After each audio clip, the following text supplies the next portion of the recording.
So we are here in our amazing AVIXA TV Studio on the show floor, and it just seems to be getting bigger and better every year. And we really want to thank our incredible sponsors for making it all happen, including our partners from Ross Video. So joining us now are Davenport and Matt Morgan from Ross Video. Guys, thank you so much for joining. What do you think of the show floor so far, seeing that everything's just coming together right now? A lot of excitement. Yeah, thanks for having us. This is great. Appreciate being here. Great to have you here. It's awesome. It's good to be back and to do this again with you guys. And so it's a really good buzz around the studio this year. I'm pretty excited for it. Definitely, definitely. So as I had mentioned, you're partnering with AVIXA TV once again. So can you just walk us through this year's setup and catch us up on what you guys have been up to since ISE? Yeah, absolutely. This year's setup is very similar, focusing on the virtual stage, which we've already seen again, huge incorporations and education environments, things like that. So being able to showcase that, super important to show a solution off to all the attendees this week. And the rest of the studio is at the core is our Hyperconverged technology. And so our video switchers, all the routing for the video is all coming through that one platform. We also have video playback and records and all these things. So a really good application for those looking for studio environments or even a live venue. So what's out here when you come by the booth is essentially the same thing you'd see at an event space front of house. So everything from the audio to the video, you can also do and accomplish in your own environment. So that's what we're really excited to show off this week with you guys. Yeah, and it's an incredible setup. And so Ross has been a leader in broadcast for many years, but now you're also expanding into other markets, right? Like corporate, education, esports, and of course live events. So how are you supporting these industries and what's driving that expansion? Yeah, I mean, I think content is what's really driving it, right? Everyone wants new content, and what we're able to do with Ross is provide high-quality content with all the different products that we bring to the table and different workflows that we bring to the table. And everything is very scalable. We can start small and grow large. We can define things via software, providing customers the ability to change their applications and cater their productions based on what they need, not the tools that they have at their disposal. We try to make it very flexible to them.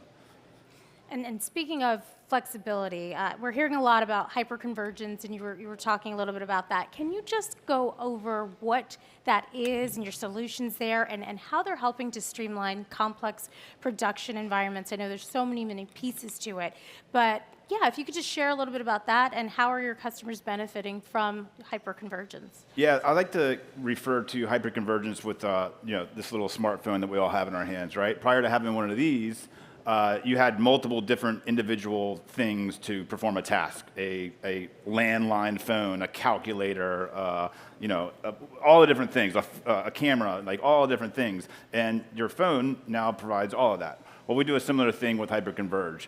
We're taking individual functionality and putting it all into the same platform, and again, allowing the customer to tailor their productions in a scalable way. Defining it with software, and just adding different types of signal flows. So it's become a media platform, a processing engine, if you will. And so that's just allowing people to make the production be what they need it to be, and not have to change the production around the tool set, right? So I think that's what Hyperconverged brings to the table. So how has the Hyperconverged platform kind of evolved over time, and what were the key customer feedbacks that really helped that change? Yeah, so we've always been able to do a lot of base functionality of sending video signals around, mixing and matching different types of media transports. But over the years, we've done a lot of different things. We've added more transport types. We've put switcher functionality into this. We've added the ability to embed and de-embed audio across both Maddie and now Dante. We've added NDI, and there's just a whole host of other things that are coming.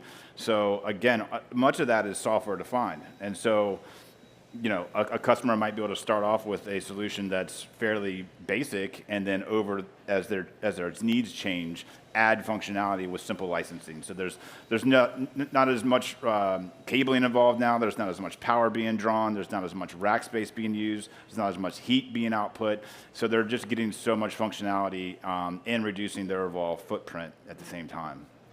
Great, and you had mentioned, there's so many different transport types. So looking ahead to the future, what is the vision for hyperconvergence, particularly in terms of those transport agnostic approaches and the addition of NDI, as you had mentioned, and other features? Yeah, we certainly have our eye on the market as to what they want, and so that's one of the reasons why we're here, is to listen to the customers, see what's the most important to them. But as it stands today, we're already doing baseband SDI, 2110, NDI, HDMI, DisplayPort, MADI, fiber. The list goes on, and we will continue to support more and more transport types as time comes and as those needs arise. So yeah, that's really what I'm here to do, is listen to the customers and make sure that we're providing exactly what they need. And there's definitely a lot of them here, so. Let's talk about one of my favorite products, dashboards. So your control solution that's being used from everything from events to corporate messaging. What makes it so adaptable? Yeah, Dashboard's a free resource, an open resource that anyone can download and you can start working with. It's basically it's a way that you can easily adapt to the scenario that you're working in. So if you're doing live production and you want to trigger different shots, different ways to control a studio or an event space, or trigger a lower third that pops up, different things that you want to do to allow your production to be more streamlined, Dashboard's able to be that conduit to do that. There's some really cool ways that people have used Dashboard to trigger full studios without having any engineers in the room, and so it's kind of a self-service model, and that's everything from large banking corporations and finance corporations to auto manufacturers who use that to set up these systems and just have their talent or their product managers or HR, whoever it is, someone doesn't need to be a broadcast engineer to be able to operate this equipment. So, and the more and more that we dive into that, we try to meet the needs of a customer. So like on our booth, right across the aisle here, Dashboard is kind of the launch for a product that we have called Quorum, where Quorum sits on top of a ROS solution.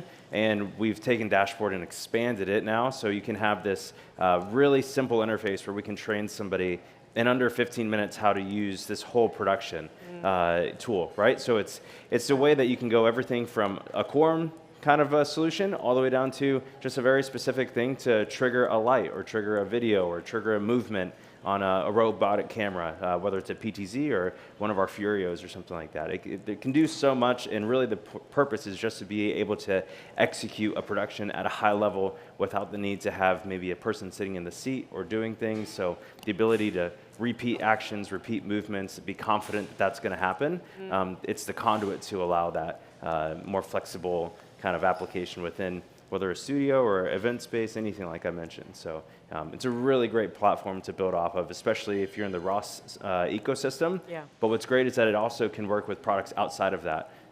So it's an open source that you can work with, and so system integrators love it because they can incorporate different ways to communicate ROS equipment with their room solution, and customers love it because they're confident in what's going to happen, right? They can go in, if they need to tweak it, they can tweak it, but they know that they're going to get a solid platform to be able to run their equipment that's in their space, whatever it is. Yeah, if it's got an Ethernet port and an API, Dashboard can control it. Yeah.